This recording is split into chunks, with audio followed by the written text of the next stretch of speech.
स्वागत है आपका द ग्राउंड रिपोर्ट में। मैं हूं समीर आत्मज मिश्र। पंजाब, हरियाणा, यूपी और देश के अन्य हिस्सों से दिल्ली की ओर आ रहे किसानों को रोकने के लिए पुलिस प्रशासन ने पुख्ता इंतजाम किए हुए हैं।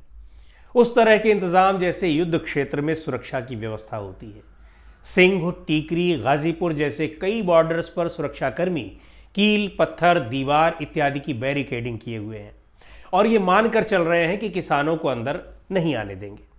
लेकिन अंबाला के पास शंभू बॉर्डर पर किसानों के ट्रैक्टर्स ने बैरिकेड उखाड़ दिए हैं। इसे ध्यान में रखते हुए बॉर्डर्स को सीमेंट और गिट्टियों से सील कर दिया गया है। कटीले तारों का जाल सा बिछा दिया गया है। अपनी मांगों को लेकर दिल्ली में प्रदर्शन करने के लिए पंजाब से चले किसान अभी दिल्ली की सीमा तक नहीं पहुंच पाए हैं।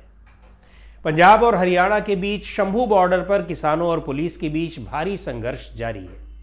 मीडिया रिपोर्ट्स के मुताबिक पुलिस ने वहां 12 परतों के बैरिकेड की व्यवस्था की हुई थी। बहरहाल आज हम इस बात की चर्चा करेंगे कि न सिर्फ भारत में बल्कि कई और देशों के किसानों ने हाल के दिनों में अपनी सरकारों के खिलाफ और अपनी मांगों को लेकर प्रदर्शन किए, लेकिन उनकी सरकारों ने अपने ही देश के किसानों से दुश्मनों की तरह निपटने का काम नहीं किया। यहां तक कि कई यूरोपीय देशों में भी किसानों ने प्रदर्शन किए। आपको याद होगा, पिछले दिनों फ्रांस, जर्मनी, स्पेन समेत यूरोप के 11 देशों में किसानों के विरोध प्रदर्शन देखने को मिले। लेकिन किसानों के प्रदर्शनों को लेकर वहां की सरकारों का रवैया भारत से बिल्कुल अलग था। मंगलवार को किसानों ने सीमाओं पर जब कुछ बैरिकेड्स को तोड़ा तो पुलिस ने उन पर वाटर कैनन और आंसू गैस के गोले छोड़े। हद तो तब हो गई जब आंसू गैस छोड़ने के लिए ड्रोन्स का इस्तेमाल किया गया। बाद में पुलिस ने रबड़ की गोलियों का इस्तेमाल भी किया। कई किसान घायल भी हो गए। दिल्ली से लगी सीमाओं पर भारी संख्या में पुलिसकर्मियों और अर्धसैनिक बलों को तैनात किया गया है। सीमेंट के बड़े बड़े बैरिकेड्स, जंजीरें, कटीली तारें और नुकीले तीर लगाए गए हैं। करीब 3 साल पहले जब किसान दिल्ली की सीमाओं पर बैठे थे, उस वक्त भी उन्हें रोकने के लिए कुछ ऐसे ही इंतजाम किए गए थे। अब बात करते हैं यूरोप में हुए किसानों के प्रदर्शनों की। फ्रांस के किसानों ने राजधानी पेरिस में कई दिन तक प्रदर्शन किया, हाईवे जाम किए। जर्मनी में भी किसानों ने राजधानी बर्लिन समेत कई शहरों में हाईवे जाम किए, ट्रैक्टर्स के साथ प्रदर्शन किया, लगभग वैसे ही जैसे भारत में किसान कर रहे हैं। लेकिन इन प्रदर्शनकारियों के साथ वहां के शासन प्रशासन ने वैसा सलूक नहीं किया जैसा कि यहां हो रहा है। जर्मनी में किसानों की नाराजगी को देखते हुए सरकार ने बातचीत की मंशा दिखाई। वहां के कृषि मंत्री चेम ओजडेमिर खुद किसानों के प्रदर्शन में बातचीत करने गए। उन्होंने आश्वासन दिया कि उनके बस में जो कुछ भी है वो सब करेंगे। मतलब उन्होंने ये आभास नहीं होने दिया कि सरकार अपने किसी फैसले पर अडिग है, वो प्रदर्शन बर्दाश्त नहीं कर सकती है, सरकार का विरोध उसे मंजूर नहीं है। ऐसा नहीं था।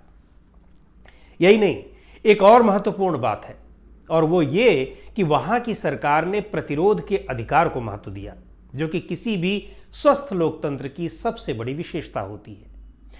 जर्मन सरकार को भी पता था कि वहां के असंतुष्ट किसान ट्रैक्टर लेकर राजधानी बर्लिन पहुंचेंगे, प्रदर्शन करेंगे, लेकिन उन्हें कहीं भी रोकने की कोशिश नहीं की गई। उन्हें रोकने के लिए कटीले तार नहीं लगाए गए, सड़कों पर कांटे और भाले नहीं बिछाए गए। हाँ, पुलिस प्रशासन ने किसानों से यह अपील जरूर की कि वो उन लेन्स को बाधित न करें, उन ट्रैक्स को बाधित न करें जिनमें गाड़ियां चल रही हैं। किसान प्रदर्शन करने के लिए राजधानी तक पहुंचे और अपना विरोध जताया। यही नहीं, इन प्रदर्शनों के कारण वहां भी आम जनजीवन प्रभावित हुआ। ऐसा नहीं था कि केवल यहीं हो रहा है, वहां नहीं हुआ। इतनी बड़ी संख्या में जब किसान ट्रैक्टर लेकर निकलेंगे तो अव्यवस्था होगी। लेकिन सरकार समर्थक पत्रकारों, आम लोगों और सोशल मीडिया धुरंधरों ने किसी किसान को नकली किसान, देशद्रोही, आतंकवादी इत्यादि नहीं कहा। सब ने उनके लोकतांत्रिक अधिकारों का सम्मान किया।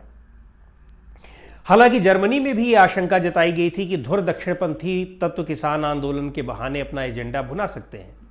लेकिन इन आशंकाओं के आधार पर प्रदर्शनों को खारिज करने या उन्हें न होने देने की कार्रवाई नहीं की गई। अभी पिछले महीने की बात है जब फ्रांस में किसानों ने देश के प्रमुख रास्तों को बंद कर दिया। किसानों ने अपने प्रोडक्ट्स को सड़कों पर फेंक दिया। राजधानी पेरिस की तमाम सड़कों पर किसान प्रदर्शन कर रहे थे। किसान फसलों की कम कीमतों, ग्रीन रेगुलेशन और फ्री ट्रेड एग्रीमेंट पर तत्काल कार्रवाई की मांग कर रहे थे। ये प्रदर्शन फ्रांस में उस वक्त हो रहे थे जब वहां के राष्ट्रपति इमैनुअल मैक्रो गणतंत्र दिवस के मुख्य अतिथि के तौर पर भारत की सरकारी यात्रा पर थे। ठीक वैसे ही जैसे इस वक्त भारत के प्रधानमंत्री नरेंद्र मोदी अबू धाबी गए हुए हैं। सरकार के उग्र प्रदर्शन को देखते हुए सरकार को अपने कई फैसले वापस लेने पड़े, लेकिन उन्हें प्रदर्शन से रोकने के लिए कांटे कीले नहीं बिछाए गए, ड्रोन से आंसू गैस के गोले नहीं छोड़े गए। इसके अलावा Italy, Poland, Spain, Greece, Romania, Belgium, पुर्तगाल, लिथुआनिया जैसे देशों में भी किसानों ने प्रदर्शन किए। किसानों ने अपनी बातों को मनवाने के लिए तरह तरह से प्रदर्शन किया, जिसमें संसद के घेराव, चक्का जाम से लेकर सुपरमार्केट्स, डिस्ट्रीब्यूशन सेंटर्स के बाहर धरना देना, ये सब भी शामिल रहा। लेकिन कहीं भी सरकार ने किसानों को रोकने के लिए ऐसा नहीं किया जैसा भारत में हो रहा है। भारत में ठीक इसके उलट हो रहा है, बिल्कुल वैसा ही जैसा 2020-21 में हुए किसान आंदोलन के दौरान हुआ था।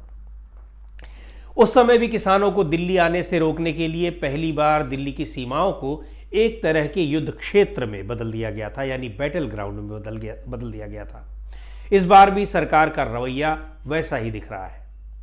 आज के वीडियो में इतना ही। अगले वीडियो में फिर मिलेंगे किसी दूसरे मुद्दे के साथ। किसान आंदोलन के बारे में भी आपको अपडेट देते रहेंगे, तो देखते रहिए द ग्राउंड रिपोर्ट को। चैनल को सब्सक्राइब करिए, लाइक करिए, शेयर करिए, कमेंट करिए और अपना सहयोग दीजिए।